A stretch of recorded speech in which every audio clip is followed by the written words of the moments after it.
Well, hello and good afternoon. It's James Callender here, Managing Director at Freshminds.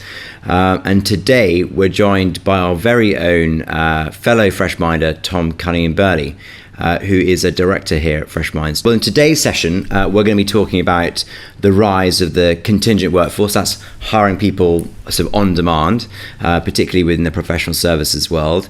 So the first one, I suppose, is this ability just to sort of tap into specific skills and expertise really quickly. Is that the thing that clients are kind of looking for? Yeah, and I think that's often the sort of the introductory win that clients are looking to achieve when we first start talking to them. There's a specific need, a specific piece of work where perhaps the skills and experience don't exist within their core team. And I think particularly when it comes to change and transformation work, which forms a large kind of core of what we do, those are skills and experience that, although they may be critical for the duration of that particular piece of work, they're not necessarily going to be part of the core makeup of the organisation going forward. They're needed acutely for a point in time, and that really lends itself to, augmenting the teams on more of a kind of flexible and contingent basis, bring in those skill sets. I think there's probably two challenges that we see commonly here. One is we don't have the skill or expertise, and the other is we do, but we don't have enough of it. So that's a capacity constraint. So, for example, like M&A teams, we do quite a lot of work with M&A teams, and they might have high intensity periods where there's an awful lot of analytical work to get done. They've got quite a lot of analytical resource within their own teams. They just need extra horsepower. So I think there's kind of two sides to that coin, James. Fascinating. So that you discussed M&A. Any other sort of typical things that you find are popular for where there's a specific experience gap that people are looking for?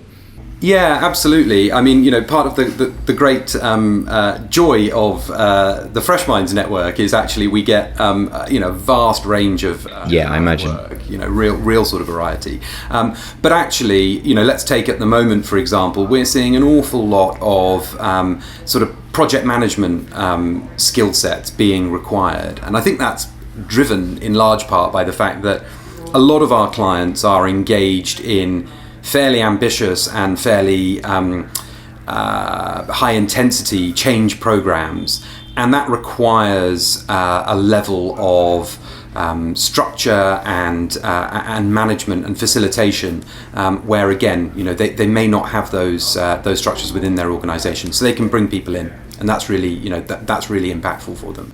So, Thom, could you maybe give us an example of where a very specific skill or experience being brought in, and I suppose the benefit that's brought to the clients?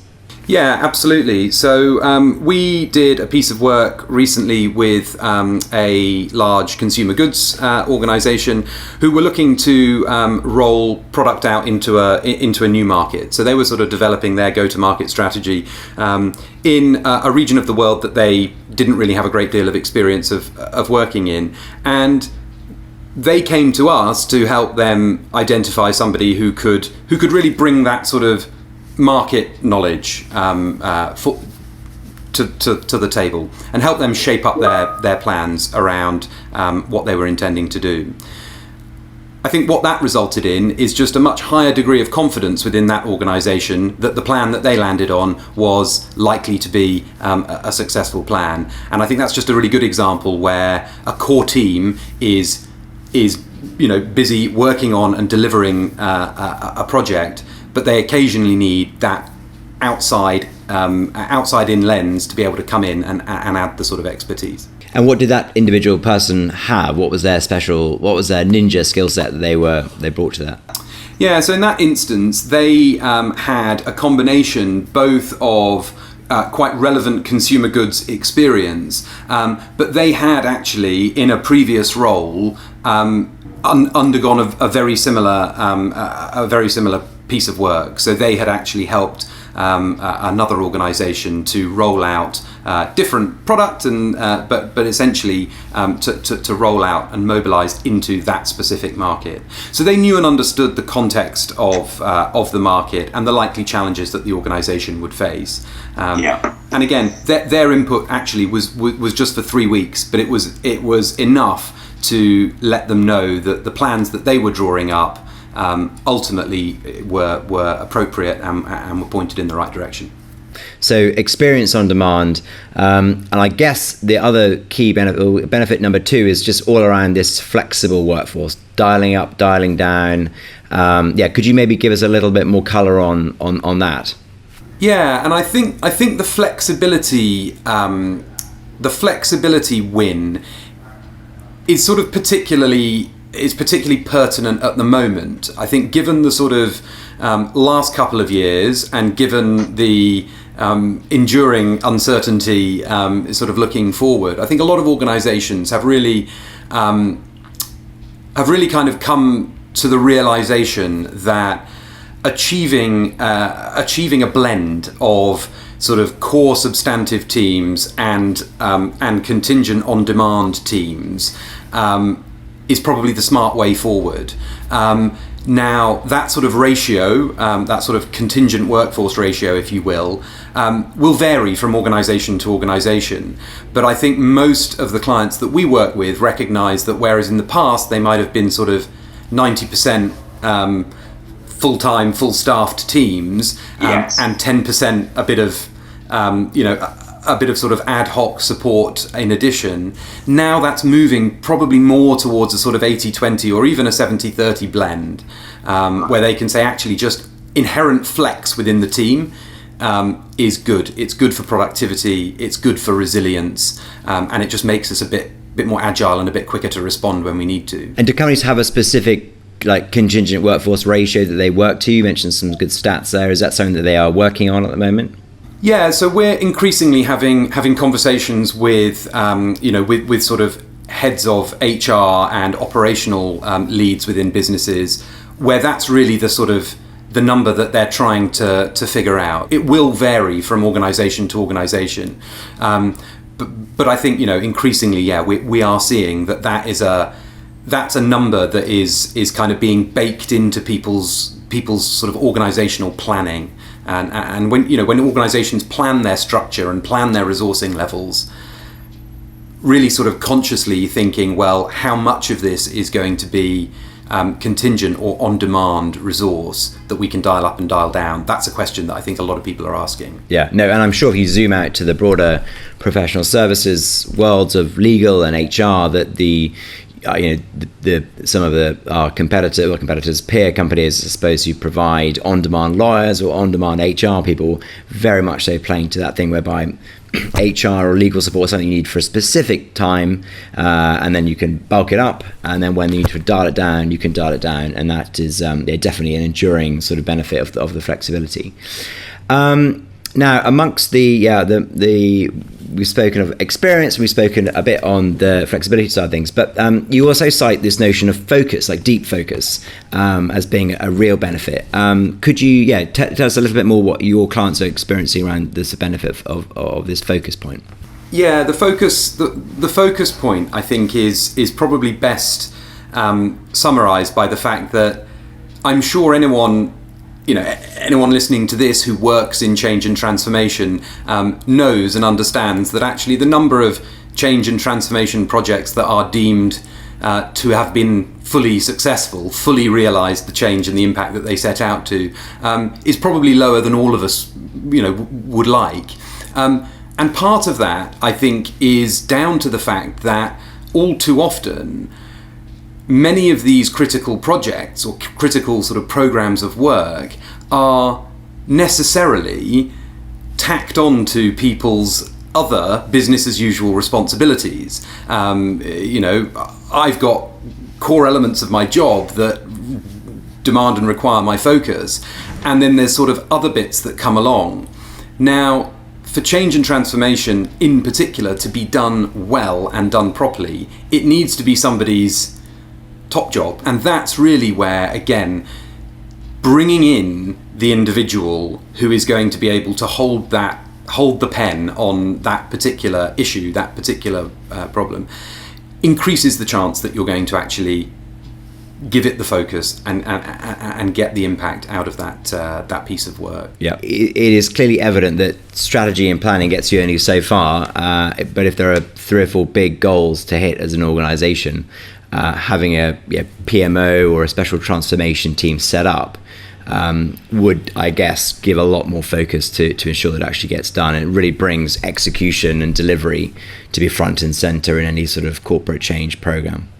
I think so. And there's a real balance here to be struck as well between, I think at the sort of extreme far end, organisations may say, well, we're actually going to completely sort of outsource the problem or the challenge. And, that may be a legitimate choice in many instances. Actually, where you can deploy on a sort of on-demand, targeted resource into your teams, that gives the real opportunity for that sort of knowledge transfer back into the organisation. And that may mean then for future iterations or for future instances where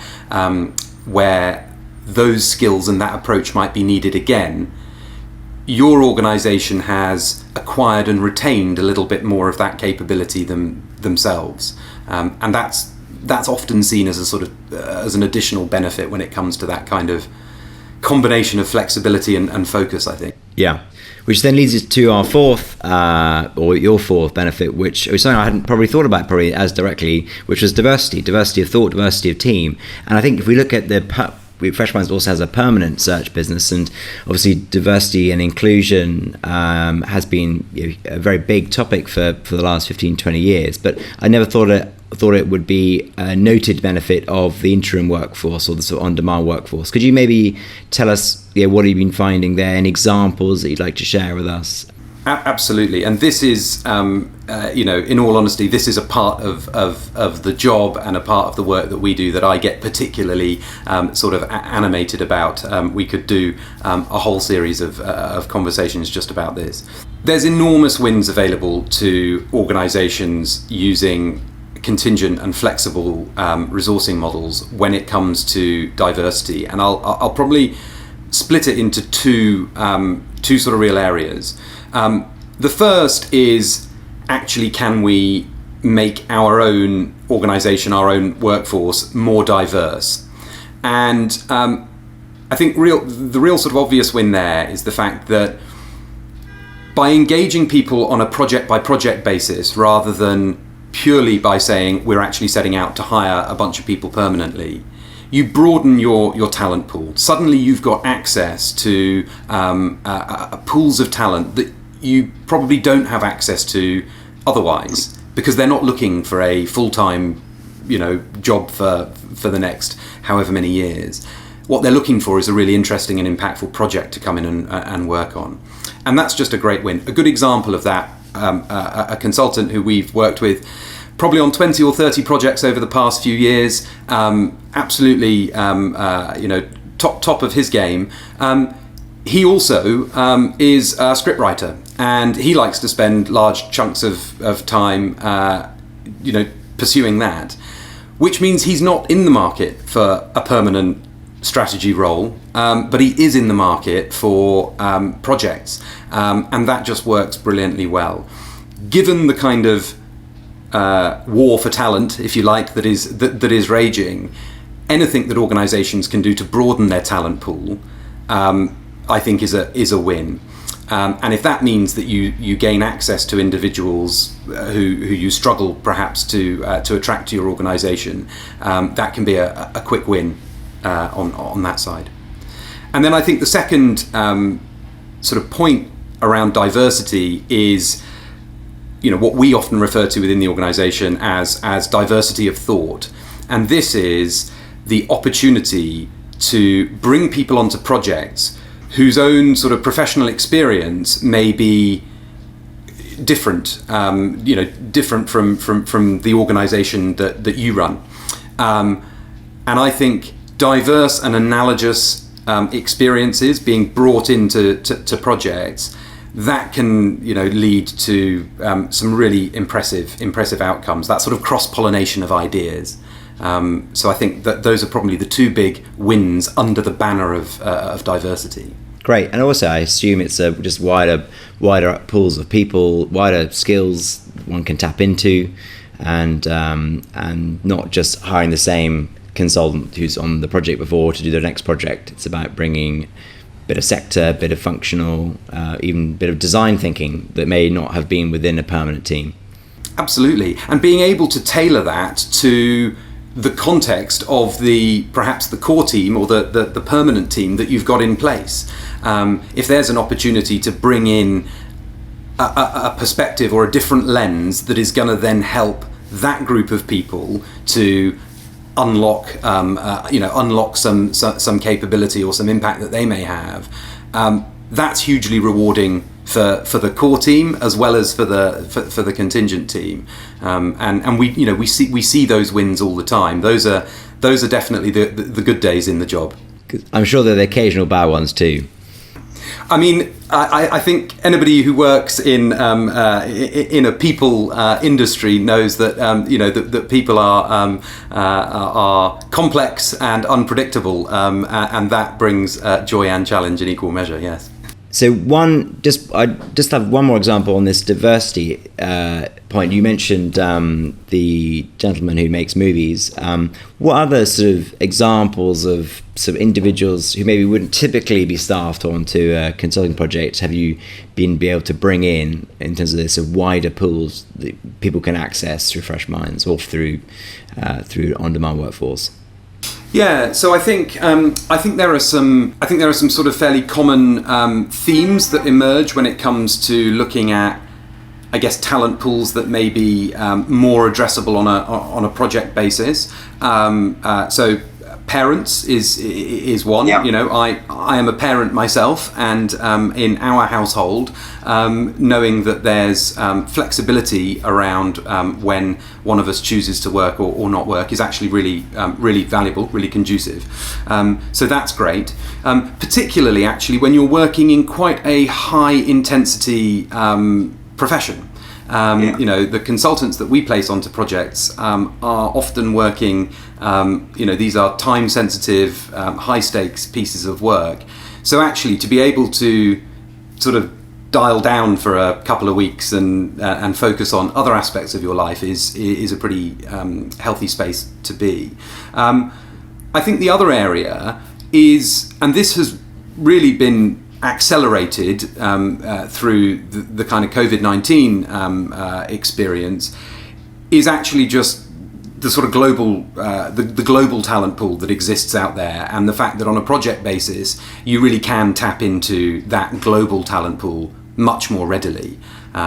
It's quite involved to hire someone in Singapore permanently for a permanent job that you want them to do in London, but actually it's relatively doable to engage that person on a 8-week project, for example, wherever they're located. And Tom, something I like to ask all my guests is what's the sort of top business book you might recommend?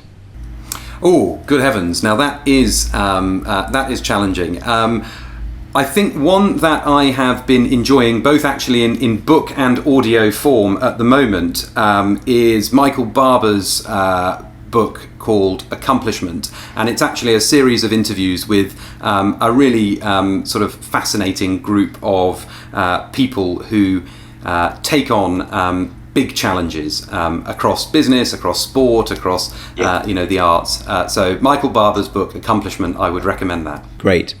And I think probably one of the benefits that a lot of, when you talk about the contingent workforce, is often framed around the benefit to the client, i.e. being able to, as you described, the benefits dial up, dial down, flexibility, expertise, etc. But on the supply side, there's a huge array of benefits there as well. There are, 40, 50,000, freelance consultants around Europe who can choose their projects. They can choose when their projects start.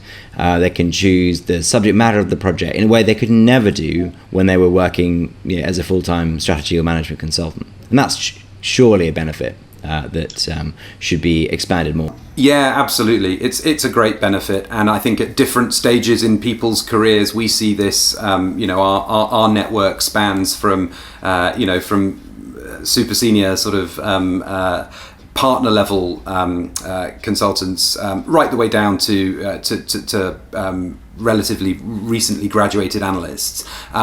But all the way through those career stages, there are different wins for people in terms of that sort of portfolio or project-based career. So it's often fun sort of working with people to ensure that they get what they want out of their project work.